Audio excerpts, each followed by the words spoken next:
Well, isa sa mga possibility kung lumalabas na yung red temperature sign o tumataas yung yung gauge ng iyong temperature, there's a possibility na nag-overheat ka at kaya nauubos yung iyong coolant, pwedeng kumukulo yan at natatapon.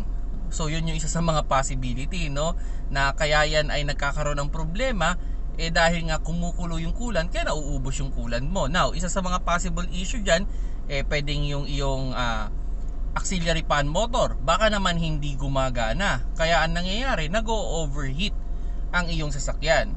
Okay? So yun, isa yan sa mga dapat nating i-check. Then yun, check din natin yung ibang pyesa, no? Like for example, yung ating radiator cup.